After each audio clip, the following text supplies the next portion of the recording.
Il y a à peu près 2 mois de ça, je reçois un paquet par la poste ici à Bali et on me demande de payer 81 000 roupies de taxes. Je me demande qu'est-ce que c'est, un gros paquet. Donc je paye ces 80 000 roupies et puis je l'ouvre et je me retrouve avec un livre de Jean-Michel Jacquemin Raffestin qui s'appelle « Ne leur pardonnez pas, ils savent très bien ce qu'ils font ». Et donc, je l'ouvre, un petit peu surpris d'ailleurs au premier abord, et je m'aperçois qu'il m'a été dédicacé.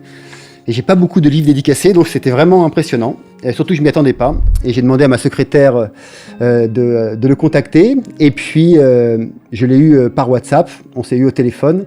Et j'ai l'honneur aujourd'hui de l'avoir parmi nous, Jean-Michel Jacquemin Raffestin, qui est auteur, journaliste libre, un des plus grands spécialistes de Tchernobyl en France, et aussi connu en plus de l'enquête sur Tchernobyl pour son enquête sur la catastrophe sanitaire de Fukushima.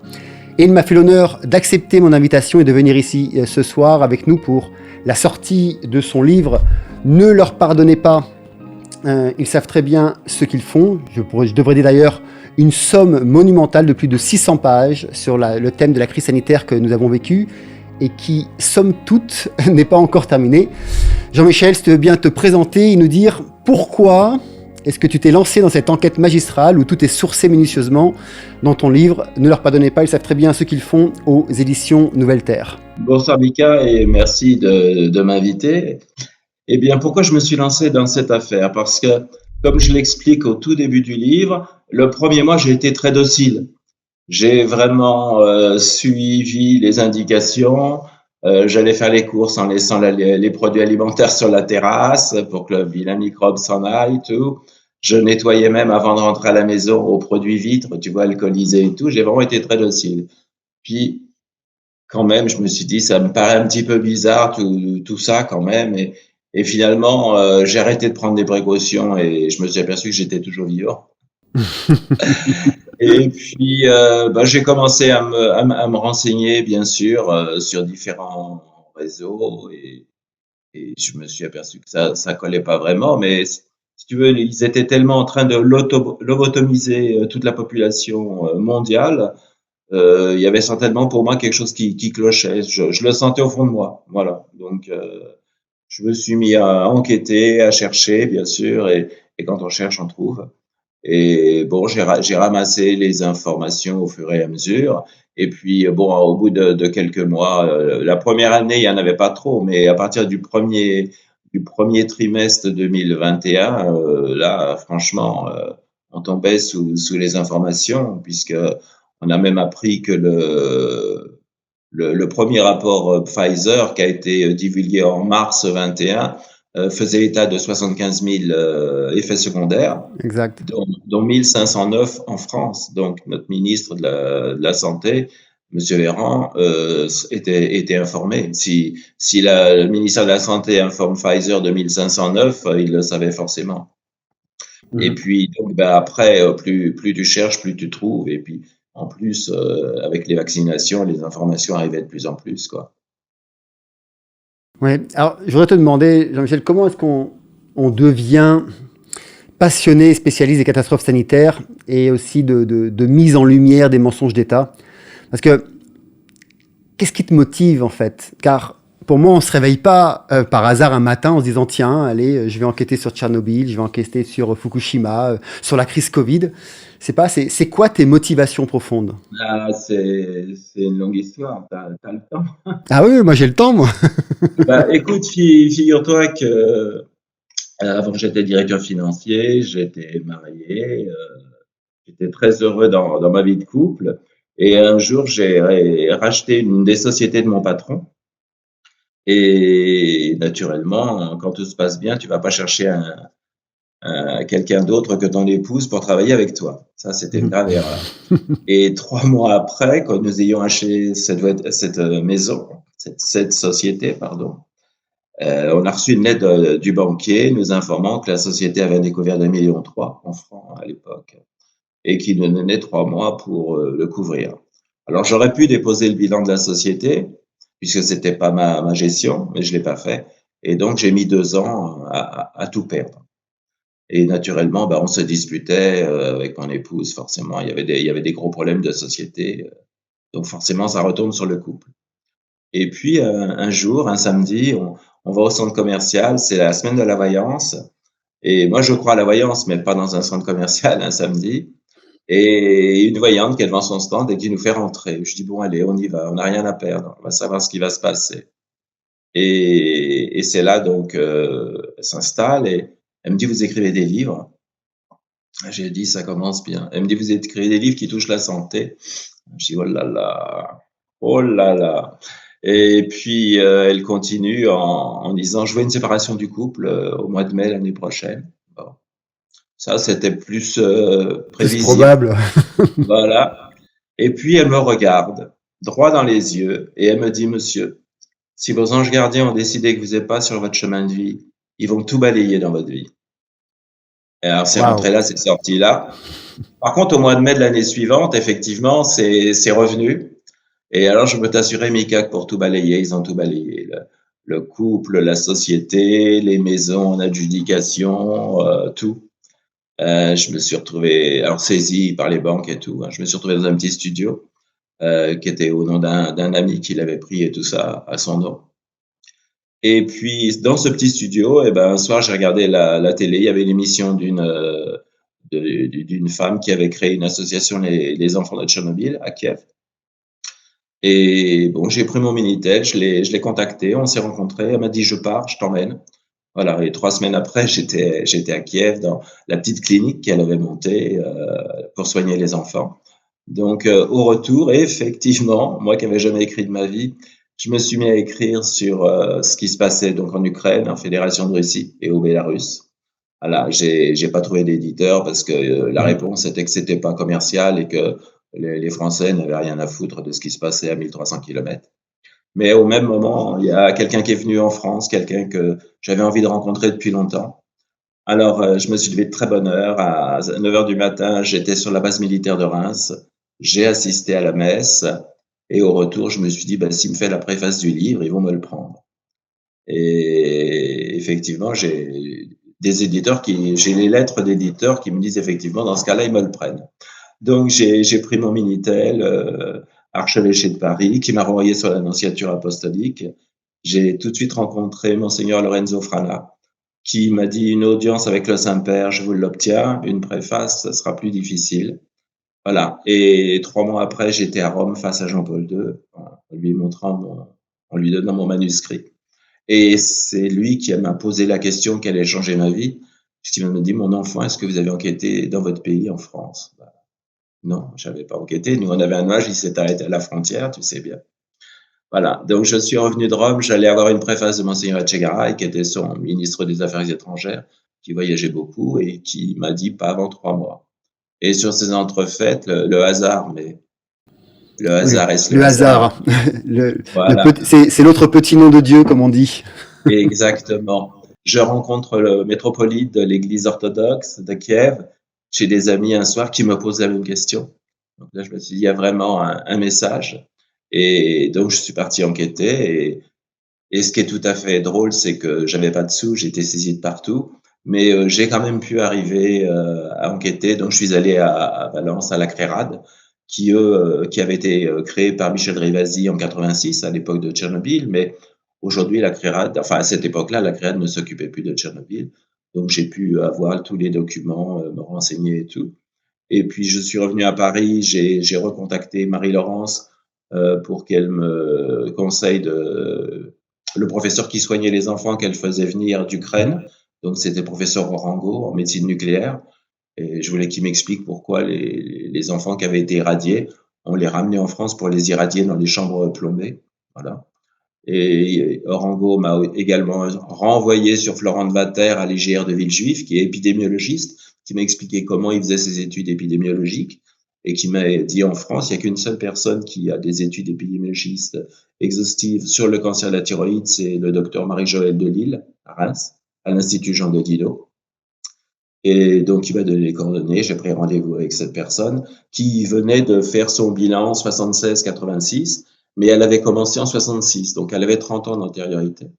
Et donc là, pour la décennie, elle s'est aperçue qu'elle avait une augmentation de 300% de cancer de la thyroïde chez les enfants. Donc, ça commençait à devenir grave et je pouvais plus être préfacé par. J'étais en train de dénoncer un mensonge d'État, si tu veux.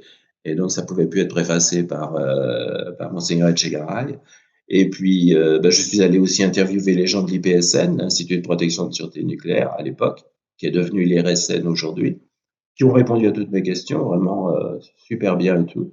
Voilà. Et puis j'ai fait un livre quand même qui dénonçait un mensonge d'État, un mensonge du gouvernement, avec toutes les fautes qu'il y avait pu Mhm. avoir. Et bon, comme j'ai tout appris sur le tas, que ce soit le côté Oui, c'est ça, médical. c'est-à-dire qu'en fait, t'étais pas journaliste avant. Non, non, pas du tout. Pas du tout, pas du tout. Et donc, j'ai tout appris sur le tas, même sur le côté nucléaire. Donc, j'ai pris la précaution de faire relire par des gens dont c'est le métier. Et entre autres par une Monique Séné qui était retraitée du CNRS et qui m'a dit, il n'y a jamais rien eu d'écrit sur Tchernobyl, c'est vraiment super. Est-ce que vous avez un préfacier? Bah, j'ai dit, j'en avais un, mais c'est plus possible. Et donc, elle m'a dit, moi, je connais bien Théodore Monod, si vous voulez, on le rencontre. Voilà, donc j'ai donc rencontré Théodore Monod. Il s'est fait lire le manuscrit parce qu'il était déjà presque aveugle. Et 4 jours après, il me téléphonait en me disant, vous pouvez venir chercher la préface. Et je suis honnête, j'ai pas réalisé l'honneur que c'était d'avoir, pour un premier livre, une préface de ce grand monsieur. C'est un- C'était extraordinaire. c'est incroyable. Moi, je suis impressionné par les histoires de vie. Euh, la tienne, telle que tu l'as décrit, c'est presque une histoire karmique, en fait. C'est-à-dire que euh, c'est vraiment ta trajectoire de vie qui s'est dessinée, qui s'est déployée, parce que bah, de Tchernobyl, tu as enchaîné avec Fukushima, et puis maintenant avec la Covid, quoi. Et quand tu es sur ton chemin de vie, les morceaux de puzzle se mettent en place tout seuls. Mm. Donc, le Tchernobyl, il y a eu 4 livres. Il y a eu 4 livres. J'ai fait des émissions de radio. J'ai été invité pour faire des émissions de radio en Corse. Et quand j'ai terminé l'émission, le journaliste m'a dit, il y a quelqu'un qui voudrait te rencontrer. C'est Jean-Guy Talamoni. Donc ça, je te parle de ça en 2000. Il n'avait pas encore été président de l'Assemblée territoriale corse. Hein. Il était plutôt mal vu là-bas. Et Jean-Guy m'a reçu chez lui pendant 3 heures. C'est vraiment le seul politique qui a bougé sur le sujet qui m'a aidé. Déjà, il m'a fait rentrer dans les fermes en Corse, aller parler avec les paysans, aller parler avec les gens pour qu'ils expliquent comment ils avaient vécu. Parce que le nuage est resté 8 jours au-dessus de la Corse. Il a été lessivé au-dessus de la Corse, donc il y a eu énormément de problèmes de santé, mais même pour les animaux, mais pour les humains aussi, bien sûr. Et on a réussi à faire une conférence de presse, à faire sortir un rapport de l'ORS qui était resté caché, qui indiquait que il allait y avoir à l'époque de 86, qu'il allait y avoir des cancers des poumons et des cancers du foie, mais en plus des cancers favorisés pour les fumeurs ou les alcooliques, etc. Un rapport très très bien fait à l'époque et qui était resté caché. Voilà, donc ça a donné l'objet d'un second livre, donc aujourd'hui les Français malades. Et puis, alors le premier livre, 8 jours après, j'ai fait Europe 1 avec Yves Calvi. Ça, on a fait sauter le standard d'Europe 1 tellement il y a eu d'appels de gens qui avaient des problèmes de cancer. Et J'imagine, moi, ouais. j'ai eu une roue de voiture trafiquée, j'ai fait 5 tonneaux. Mais bon, j'ai été en instance de divorce, ça se passait mal. Bon. Le deuxième livre, c'est le studio qui a été incendié. J'étais descendu à Montauban, à l'Association française des malades de la thyroïde, parce que j'étais le président d'honneur. Et là-bas, mon studio a été incendié en par une impulsion électrique sur le compteur électrique. Voilà. Donc ensuite, il y a eu un troisième livre qui s'appelle J'accuse, qui était plus particulièrement axé sur les politiques, sur la façon dont ça s'était passé. Parce que si tu veux, à l'époque, c'était Michel Barzac qui était à la santé, donc je l'avais un petit peu abîmé dans le premier livre. Et quand je l'ai rencontrée, elle m'a expliqué que c'était pas elle parce qu'elle est hospitalisée. Donc tous les communiqués de presse qui sortaient soi-disant du ministère de la Santé, en réalité, ils sortaient du ministère de l'Intérieur. Mhm. Voilà. Donc j'ai eu ce troisième livre et là j'ai reçu 8 coups de couteau, j'ai été poignardé. Voilà. Mais entre-temps, j'avais été prévenu que je dérangeais quand je faisais une conférence. J'avais toujours 2 inspecteurs DRG dans la salle et on était venu me prévenir un jour quand j'étais sur un stand en train de dédicacer les livres. On m'avait dit, vous dérangez en haut lieu, premier avertissement, c'est un accident de voiture, le second, c'est un incendie, et le troisième, c'est un contrat.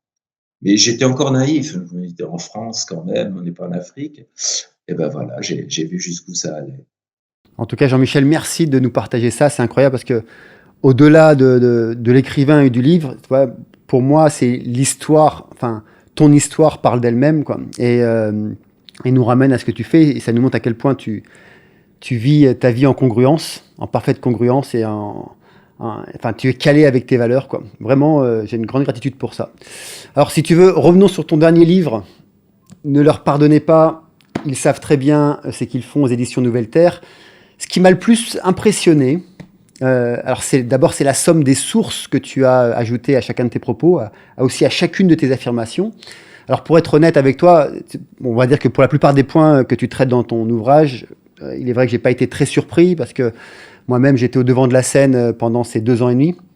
Cependant, j'ai vraiment été impressionné par les sources. Alors j'ai quand même une question, c'est comment peut-on faire un travail de regroupement aussi détaillé, aussi précis, surtout que toutes tes sources viennent de sites officiels, n'est-ce pas? Ben, écoute, j'ai commencé par aller sur les sites américains, le CDC, le VAERS, le NIH, et on trouve tous les renseignements. J'aime beaucoup l'ONS anglais, l'Office National of Statistics, qui sort toutes les semaines des statistiques. Mais on le trouve aussi sur le ministère de la Santé israélien. Il n'y a qu'en France qu'on trouve pas. C'est ce qui s'était passé, hein. C'est vrai que pendant en 2019, 2020, 2021, quand on amenait les sources, on s'apercevait que, étrangement, dans la francophonie, la plupart des gens n'allaient pas chercher en dehors de la France. Alors je pense que c'est aussi un problème de la langue, parce que bah, le français, il parle pas anglais naturellement. Alors, tu sais, il y a des très bons traducteurs. Moi, je parle anglais, mais quand il y a des mots scientifiques, je ne sais pas forcément, hein. Donc, il y a des très bons traducteurs et sur Google, vraiment, qui Oui, traduit bien. tout à Et moi, fait. j'ai un ami qui est prof d'anglais, donc je lui ai envoyé mes traductions pour qu'il corrige s'il y avait des erreurs ou pas. Donc, quand on veut savoir, Mika, on sait. Mhm. Il y a pas de problème. Il y a ceux qui se cachent, euh, qui veulent pas savoir, qui scotomisent, mais sinon, si on veut savoir, il y a aucun problème. Mais t'as passé combien de temps pour regrouper toutes ces sources? Parce que, tu vois, moi, même quand je fais des vidéos et que je dois commencer à faire des recherches pour des études scientifiques, etc., ça prend du temps. Tu vois, regrouper d'abord et ensuite mettre ça à plat, mettre ça dans une logique. Et là tu as quand même plus de 600 pages avec des schémas, avec des dessins, avec des sources, avec des liens. Enfin bref, combien de temps t'as passé pour écrire ce livre? J'ai cherché sur 2 ans, mais j'ai écrit le livre sur 1 an. Ah ouais, Mais c'est rapide quand même. avec des sources qui dataient de. J'ai commencé les sources il y a 2 ans.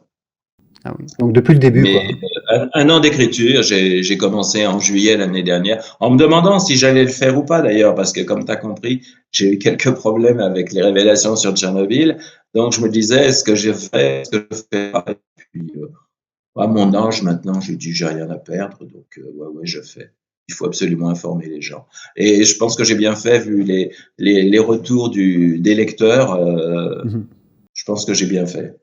Enfin, dans ton livre, on est d'accord, tout y passe, hein. L'atteinte à nos libertés qui ont été bafouées, les guerres autour des divers médicaments contre les vaccins, le pass sanitaire, le pass vaccinal, la majeure partie du livre autour des vaccins aussi eux-mêmes, et le tout sans mâcher tes mots, comme on dit d'ailleurs.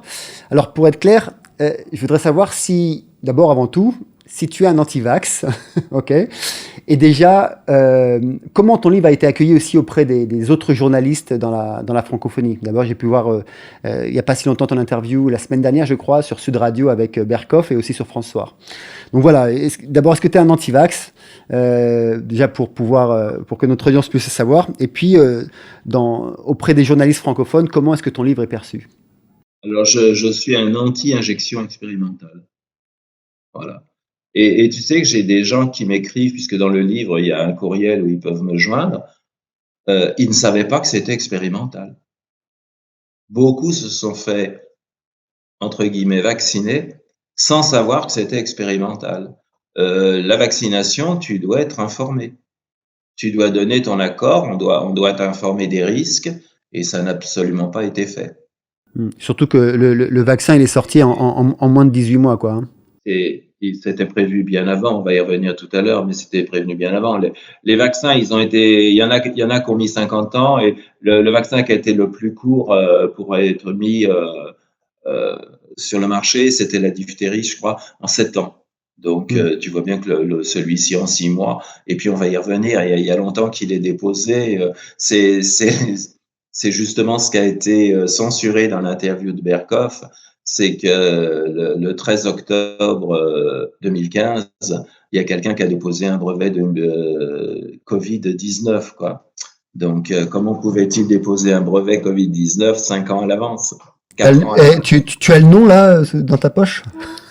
Ah, bah, j'ai mieux que ça. Tu tapes US-20 20 27 95 85-1A. Voilà. Ok. Et tu tombes sur un site PubChem qui dépend de la NIH, donc l'Institut de santé américain. Tu tombes sur la librairie de cet institut de santé et tu t'aperçois que Richard Rothschild a déposé un brevet Covid-19 le 13 octobre 2015. Olivier, si tu as entendu ça, Olivier, c'est notre monteur. Est-ce que tu pourras mettre l'URL à l'écran, s'il te plaît? Merci. Voilà. Et sinon, comment les journalistes ont accueilli? Bah, écoute, comment les vrais journalistes ont accueilli? Parce que, comme je l'ai dit chez François, aujourd'hui, les journalistes copient-collent les dépêches AFP. Ils font plus du journaliste. Non, écoute, vraiment, que ce soit Xavier Axelbert, Richard Boutry ou André Berkoff, ils m'ont tous félicité pour le travail. Ils sont journalistes, donc ils sont conscients du travail que ça représente, si tu veux. Ouais. Donc, oui, vraiment bien accueillis. D'ailleurs, j'ai pu faire les interviews avec eux sans difficulté. J'ai pas eu à mendier mes interviews. Absolument pas. Ça, c'est. Ah non, à partir du moment où on lit le livre, c'est clair que on a envie de te rencontrer. C'est une évidence. Ton livre est rempli de schémas, il est rempli de tableaux, il est rempli de visuels. Et ton écriture, en plus, est factuelle. Avec tout de même un positionnement qui amène à se poser les bonnes questions, tu vois, et à aller chercher aussi dans les différentes sources que tu mets pour se faire sa propre analyse, tout simplement, quoi. Parce que c'est vrai que... C'était mon but, de donner envie au lecteur d'aller chercher par lui-même. D'ailleurs, parce qu'aujourd'hui, s'il regarde les chiffres qui sont dans le livre, malheureusement, ils sont dépassés. Hein. Donc, Ah, mais c'est ça, et tu t'y as réussi, hein, parce que moi c'est vrai que, alors quand j'étais dans l'avion je pouvais pas y aller, mais je notais, et puis quand je suis arrivé dans un endroit où il y avait du Wi-Fi, j'allais rechercher les sources, tu vois, et puis ça permettait en même temps d'approfondir ta lecture, quoi, et c'est ce que j'ai vraiment apprécié à la lecture, en fait c'est ton positionnement de journaliste libre, de vrai journaliste, hein, je veux dire, hein, car de mon point de vue, le journalisme a tendance à disparaître pour laisser la place à une sorte de, comme tu l'as dit, hein, un copier-coller d'une ligne éditoriale soit de l'AFP, et à un plus haut niveau, en tout cas pour cette crise sanitaire, des lobbies pharmaceutiques. Alors comment, toi qui es journaliste... Un journaliste un journal qui était tenu par un des 8 milliardaires qui détiennent la presse et les médias en France, quoi. Donc moi, je suis libre. C'est ça. Ouais. Alors, toi, justement, comme tu es libre et que tu es quand même un journaliste spécialisé, moi, j'aimerais bien avoir ton point de vue sur ce changement phénoménal dans le journalisme où tous les grands médias se regroupent pour parler chaque jour de la même chose, au même moment, avec les mêmes mots.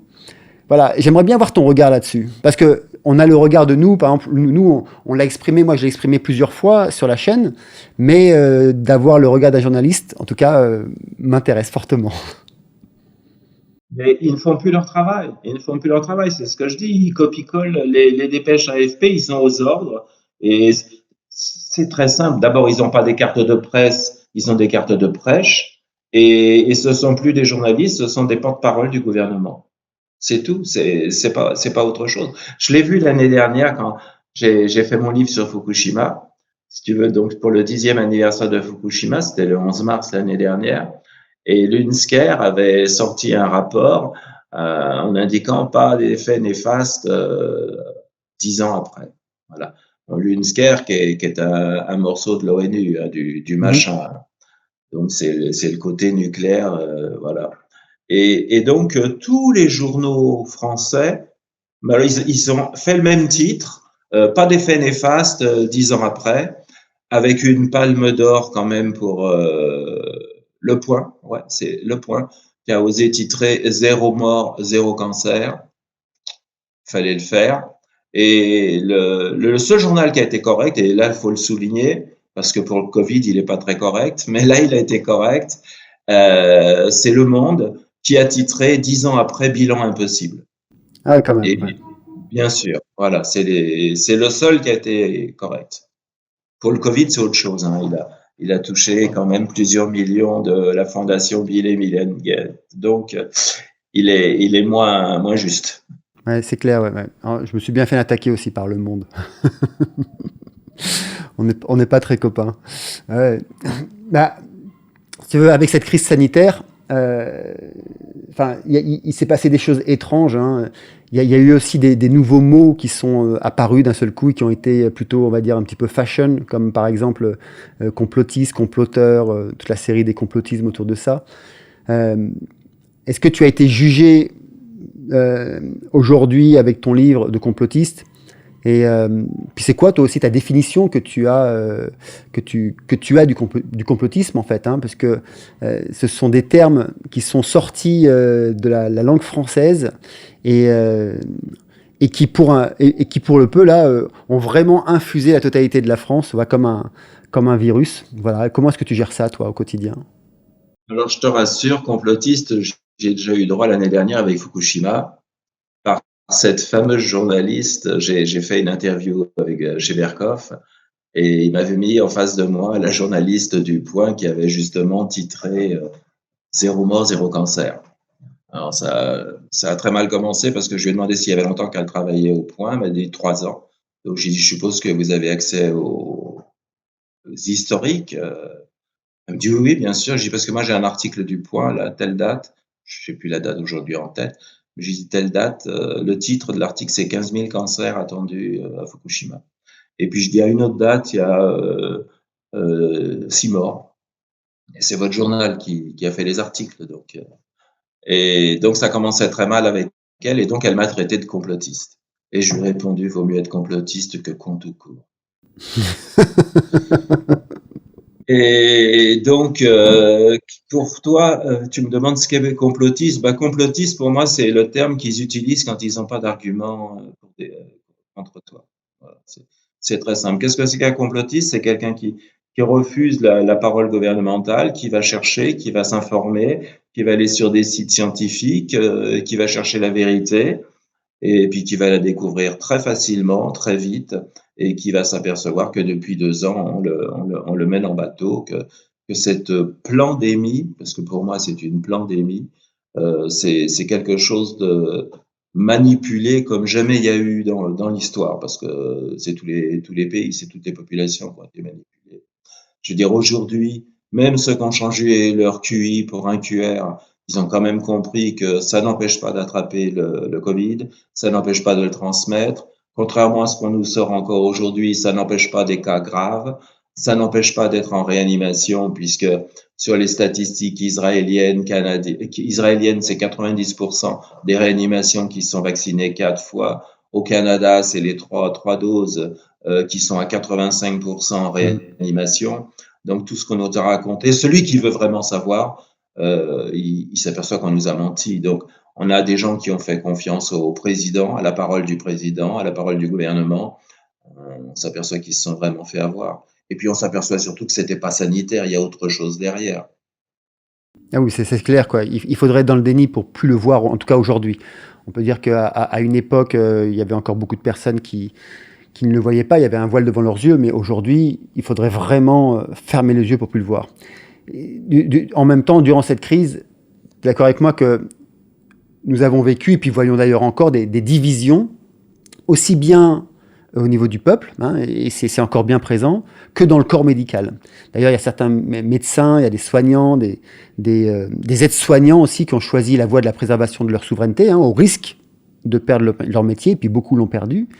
D'ailleurs, dans ton livre, tu y as consacré aussi un chapitre, hein, et je sais que parmi notre audience, il y a plusieurs personnes dans le corps médical, et j'aimerais bien pour ceux qui ne l'ont pas encore lu, quel message que tu voudrais leur faire passer aujourd'hui? Alors, déjà, je pense qu'il y a beaucoup plus de 15 000 soignants qui ont été suspendus.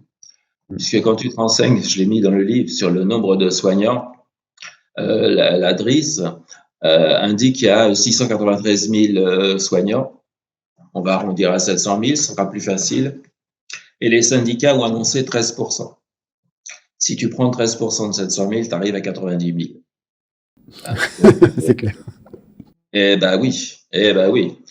Donc là, il y a un problème. Et là encore, on nous a menti sur les 15 000. Voilà.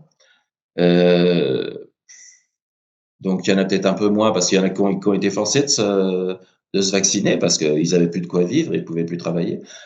Moi, j'ai des amis à La Réunion. J'ai une amie infirmière, elle a quitté la clinique.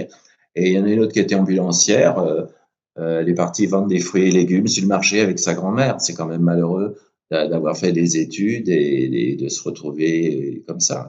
Ouais, mais moi, c'est pareil. Hein, j'ai ma femme qui est dans le corps médical et sa famille aussi. Hein, ils ont des cliniques à Jakarta. Et j'ai énormément de relations qui ont arrêté, même ici aussi en Indonésie, qui ont décidé tout simplement de ne pas continuer, quoi. Et donc, aujourd'hui, à mon école de coach, on a des infirmières qui viennent se reconvertir justement parce qu'ils n'ont plus de travail, quoi. Et on pourrait même se poser la question, mais c'est quoi cette volonté à vouloir nuire, mais vraiment de manière flagrante au corps médical? Parce que eux, ils savent très bien les résultats. Ils ont été les premiers à voir les résultats du vaccin. Donc, c'est pour ça qu'ils ont dit non, on n'en veut pas. Mais aujourd'hui, il n'y a que la France qui n'a pas réintégré ses soignants. Les derniers, c'est les Grecs, là, ces jours-ci. Et puis sinon, les Canadiens les ont réintégrés avec des excuses et en payant les émoluments depuis la suspension. Enfin, il y a d'autres pays aussi. Il y a que la France. Mais la France, avec le gouvernement qu'on a, grande démocratie, je les vois pas les réintégrer pour une bonne et simple raison. C'est comme si le gouvernement de Vichy avait embauché les résistants. Dis-moi, Jean-Michel, à ton avis, est-ce que on en a fini avec le SRAS-CoV-2 ou est-ce que l'histoire en fait ne fait que commencer et que le Covid était en fait qu'une forme de, je sais pas, je vais dire une étincelle pour faire exploser une bombe bien plus grande qui est à venir? Parce que quand on voit que Martine Vonner, la femme politique et médecin psychiatre, qui a d'ailleurs écrit la préface de ton livre, qui vient d'être suspendue pour une durée de 1 an par l'ordre des médecins pour des propos soi-disant controversés sur les masques et les vaccins contre le Covid. Quand on lit aussi dans les journaux, j'ai vu ça, c'était ce matin ou hier matin, que la 9e vague arrive en France et qu'on nous resserre une couche avec les masques, puis les vaccins, puis les gestes barrières, la distanciation, alors qu'aujourd'hui tout le monde sait que ça ne sert à rien, en tout cas contre le Covid, on peut se dire que, en fait, ce n'est pas encore fini. Ou que, quelque part, ça fait que commencer, en fait. C'est quoi ta position de journaliste, en fait, sur la question? Parce que moi je me suis fait censurer personnellement une vidéo où j'avais annoncé le Covid 1, 2, 3, 4, 5, comme ça. Mais j'aimerais bien avoir ton point de vue. Alors déjà, pour Martine, je vais te dire quelque chose que je tiens de sa bouche. Son avocat, Carlo Brusa, lui a dit qu'elle avait de la chance parce que Véran, il avait demandé une radiation à vie. Ah oui, quand même. Eh oui. Et c'est quoi qui lui a valu ces 1 an alors? Sur 1 an, ils vont faire appel. Mais en ce qui concerne la 9e vague là, dont tu viens de parler, j'ai justement chopé quelque chose ce matin et je vais te le dire. Ça vient de l'Office de santé publique France. Hein. Il y a pas de 9e vague. Alors c'est d'hier soir. Hein. Statistique la plus importante, les décès, 347 en une semaine, moins 0,6% par rapport à il y a 7 jours. Le passage aux urgences, 394, moins 12,6%. Hospitalisation, 4842 en 7 jours, 2,1%. Rappelons qu'il y a eu en tout, causes confondues, plus de 230 000 hospitalisations par semaine en 2020. Nous restons donc dans les 2%. Les admissions en soins critiques, 478, plus 7%. mais avec un chiffre restant très faible par rapport aux admissions en soins critiques pour d'autres causes. Voilà leur 9e vague. Je l'ai vu passer ce matin, je l'ai scratché justement pour t'en parler. Tu pourras m'envoyer le lien, qu'on le mette dans la description, comme ça ceux qui regardent la vidéo pourront aller le lire aussi. D'accord, je te l'enverrai. Merci. Voilà, donc oui, donc ça c'est le point de départ alors, ou hein, ça continue? Ah oui, c'est le point de départ, mais moi j'invite tous ceux qui nous écoutent à écouter, à regarder les vidéos de Yuval Noah Harari, un des bras droits de Klaus Schwab, qui est très à l'aise et qui dit: nous avions besoin du Covid pour injecter les gens, parce que nous avons besoin de les hacker comme on peut hacker les ordinateurs. Et là, on en vient à un chapitre du Covid, le graphène, le chapitre sur le graphène. Voilà. Et on a tous bien compris que c'est pas sanitaire, qu'ils veulent pas soigner les gens. Si vraiment ils étaient pour aider la population, pour que les gens soient pas malades, premièrement, d'abord, les laboratoires feraient faillite, donc c'est pas leur intérêt. Deuxièmement, il y a 9 millions de morts par an de la faim. Ça, c'est facile. Le vaccin, il s'appelle la nourriture et ils font rien. Donc, qu'ils viennent pas nous faire croire que là, ils veulent sauver les gens. C'est pas vrai. Et 5 millions d'enfants. Hein. Voilà. 5 millions d'enfants. Bon, c'est en Afrique, donc c'est pas trop grave, on va dire. Hein. C'est ça? Voilà. Mais quand on a un Yuval Noah Harari qui vous dit ça, et puis il va bien plus loin, hein, et il explique ce qu'ils veulent faire, et ils veulent savoir ce que la personne fait, ce qui se passe dans son corps, etc. Et si on revient au brevet déposé en 2015, si tu lis le brevet, je t'enverrai le texte aussi. Enfin, tu pourras le mettre dans la description, ouais, s'il te plaît. Voilà. Et tu verras, c'est prévu depuis longtemps. Donc, c'est que le début, Mika. On est qu'au tout début. Ils ont vu que ça marchait très bien. Ils ont créé une crise et ils ont pu faire ce qu'ils voulaient des gens, réduire les libertés. Ils ont vu que ça marchait. Ils vont créer d'autres crises pour réduire encore les libertés des gens. Ça pourra s'arrêter à une seule condition. Alors, je l'ai assez répété pendant 2 ans. Hein. C'est le jour où tous ensemble on dira non. C'est-à-dire qu'il faut comprendre que le pouvoir, c'est nous. On mettra jamais, je parle juste pour la France, hein, par exemple, on mettra jamais 70 millions de personnes en prison. Donc, à partir du moment où... Ici, c'est passé ça, si tu veux, à un moment donné à Bali, enfin, c'était en Indonésie plutôt, et il y avait une forte pression à Yogyakarta. À un moment donné, le peuple a refusé les confinements, tout simplement parce qu'ici, il n'y a pas d'aide de l'État, il n'y a pas le chômage, il n'y a pas les aides supplémentaires, c'est... T'as de l'argent, tu manges, t'en as pas, tu meurs. Voilà, c'est simple, la loi elle est simple de vie ici. T'as pas d'argent, tu te fais pas soigner, tu vas pas à l'hôpital, enfin bref. Et donc à un moment donné, ils ont refusé, ils ont été dans la rue, et si tu veux, le gouvernement a été obligé de se plier. Parce que tu mets pas, bon il n'y avait pas tout le monde dans la rue, mais là il y avait tout à Jakarta, pendant 10 jours c'était des émeutes de partout, tu mets pas tout le monde en prison, et tu peux pas les arrêter, donc ils ont préféré arrêter, et puis on a repris notre vie du quotidien. Et moi, c'est vraiment le message encore que je voudrais encore refaire passer. Enfin, ceux qui sont sur la chaîne m'ont déjà entendu des centaines de fois, c'est que la force, c'est nous, le peuple, c'est nous, c'est nous qui prenons les décisions. C'est-à-dire que c'est ainsi parce que nous avons donné notre accord. Regarde ce qui s'est passé en Guadeloupe, en Martinique, avec les soignants. Ils ont gagné. Parce qu'ils ont dit, on ne se fera pas vacciner, on arrête de travailler. Et le directeur de l'hôpital, du CHU, il s'est retrouvé, il n'avait plus personne. Donc, il a dit, OK, vous venez sans, voilà. Alors que chez nous, à La Réunion, ils ont tous filé, sauf il y en a 30 qui ont perdu leur travail parce que les autres, ils se sont fait vicouser. Mais je reviens des Antilles, et je parlais avec plusieurs personnes là-bas, 70% des personnes ne sont pas vaccinées aux Antilles. Hein. C'est énorme. 70%. C'est-à-dire que s'il y aurait eu le même, on va dire le même taux, ne serait-ce qu'en France, la France n'en serait pas là aujourd'hui. Hein. Il faut bien comprendre ça. C'est-à-dire que encore une fois, c'est nous qui décidons. Et si on donne notre accord, il n'y a aucune raison qu'il s'arrête, simplement. Exactement. Je l'ai mis en tête d'un chapitre du sénateur Ron Paul. Dis-moi, Jean-Michel, juste pour conclure, en dehors des mensonges d'État, Hein, en dehors des mensonges d'État, qu'est-ce qui te motive? Pourquoi tu te lèves chaque matin? Pour faire éclater la vérité. Donc il y a pas d'en dehors des mensonges d'État. Hein. C'est vraiment ce qui te motive le La plus. vérité qu'on nous cache. C'est ça qui me passionne. C'est ça qui me passionne. Si, mon Fukushima, c'était pareil, si tu veux. On n'arrête pas de nous casser les pieds avec l'écologie, avec le réchauffement climatique, patati, patala. Moi, j'appelle ça l'escrologie, avec cette histoire de CO2. Ils ne savent même pas quel est le pourcentage de CO2 dans l'atmosphère, c'est 0,04%. Et la production de la France, c'est 0,9% de ces 0,04%. Je veux dire, on supprimerait toutes les voitures, tous les camions en France, on verrait pas la différence. Ça changerait rien dans l'atmosphère mondiale. Mais par contre, t'achètes un téléphone, tu payes une taxe. T'achètes un ordinateur, tu payes une taxe. Un réfrigérateur, une machine à laver, une voiture, bien sûr, tu payes une taxe. Voilà. Et les gens sont complètement lobotomisés. Ils ne cherchent pas quoi, à comprendre. Ils ne cherchent pas la vérité. Donc moi,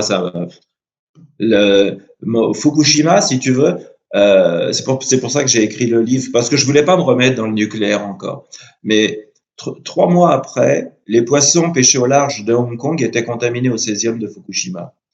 3 ans après, même pas, en 2013, les espadons, les thons pêchés au large de la Californie et de la Colombie-Britannique étaient contaminés au césium de Fukushima, alors que les experts avaient calculé qu'avec les courants, ce serait en 2016. Ben non, c'est arrivé 3 ans avant. Donc, si tu vois, tout l'océan Pacifique est contaminé avec du césium de Fukushima, parce que, bah, évidemment, les poissons le transportent, mais les fonds marins aussi. Enfin bon, l'eau continue de s'écouler, puisqu'ils ont eu l'accord de l'AEA pour finir de déverser l'eau dans le Pacifique. Tu me diras, ils le faisaient déjà sans l'accord. Mais bon, et voilà. Et donc, ils ont 1 million de tonnes d'eau contaminée qui déversent dans l'océan Pacifique. Et ça, on n'en parle pas. On va te parler du réchauffement climatique, du CO2, qui n'est absolument pas dû au CO2 d'ailleurs, mais au soleil. Et ça, la pollution de Fukushima, faut surtout pas en parler. Alors, alors c'est quoi ta prochaine recherche, ta prochaine enquête sur l'écologie? Devine, un autre mensonge qui est justement en ce moment là.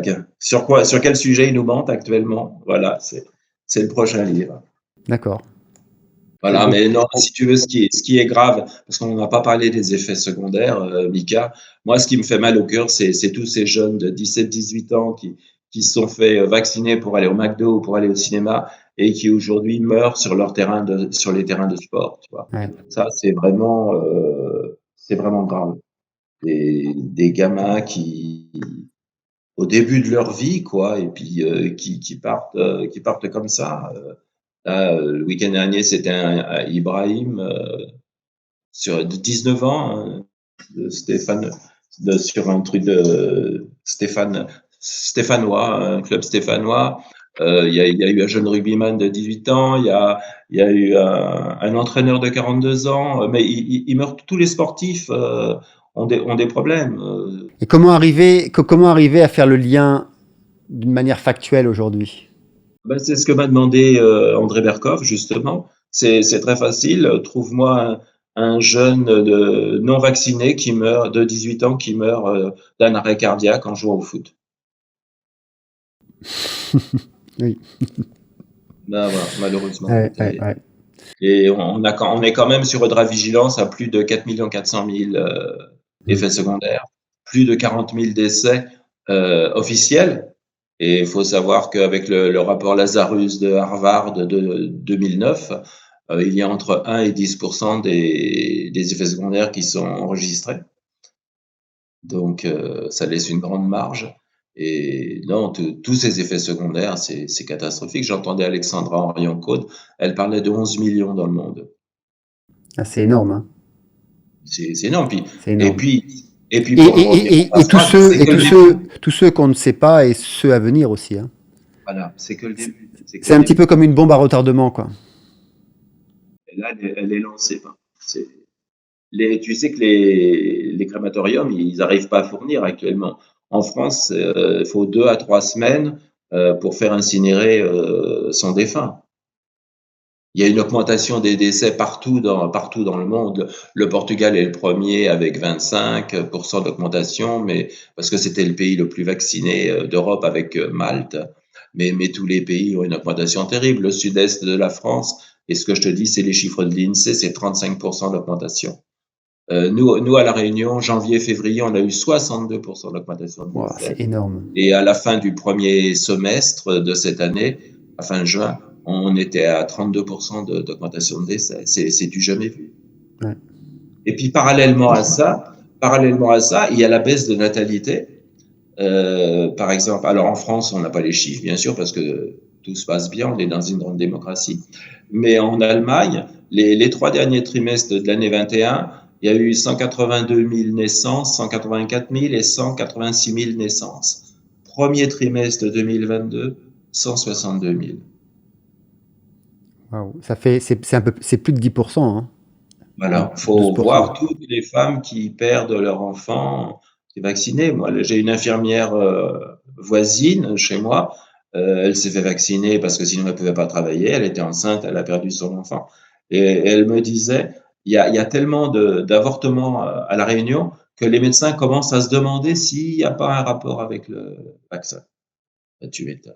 Nous, ici, en Indonésie, c'est les problèmes de peau, en fait. Je ne sais pas si vous avez ça, mais moi, je vois, j'ai des personnes qui travaillent pour moi, des personnes à la maison aussi, ils ont tous des problèmes de peau qu'ils n'avaient pas avant, et puis des grattements sans cesse, ils se grattent de plus en plus, et des nausées régulières, quoi. Et puis, il y a aussi une chose qui est très importante, c'est que nous avait annoncé le professeur Montagnier, c'est que même ceux qui ne sont pas vaccinés, ils risquent d'être contaminés par les vaccinés, puisque le rapport Pfizer précise que les vaccinés peuvent contaminer par le contact de la peau ou par inhalation les non-vaccinés. Et ça, Montagnier l'avait dit il y a 2 ans. Oui, mais attends, là tu parles d'être contaminé par le Covid ou d'être contaminé par le vaccin injecté? Par le vaccin injecté. Ah ouais. C'est dans le rapport Pfizer. Oui. C'est pour ça que Montagnier avait dit les non-vaccinés sont l'avenir des hommes, de l'humanité. Ça va très très loin, c'est pour ça que on est juste au début. C'est catastrophique ce qui se passe. Il n'empêche qu'il faut quand même garder la lumière en soi et de ne pas sombrer dans la déprime et de garder sa clarté d'esprit et sa clairvoyance, quoi. Voilà, c'est vraiment ce que j'invite, c'est-à-dire que ne pas rentrer dans la voie de la peur, rester quand même dans la voie de l'amour et dans la voie de la clarté. Parce que si on sombre dans la voie de la peur, on ne voit plus rien et là, effectivement, on se laisse embarquer, quoi. Ça fait baisser ton système immunitaire. En plus, ouais, en plus. Jean-Michel, peut-être un dernier message à ceux qui nous écoutent. Eh bien, courage. Eh bien, le courage, le message, ce serait la fin de tes vidéos. La paix sur la terre, la paix dans le cœur des hommes. Om Shanti. Shanti. Merci à toi, merci Jean-Michel, merci en tout cas pour ta simplicité, pour ton authenticité.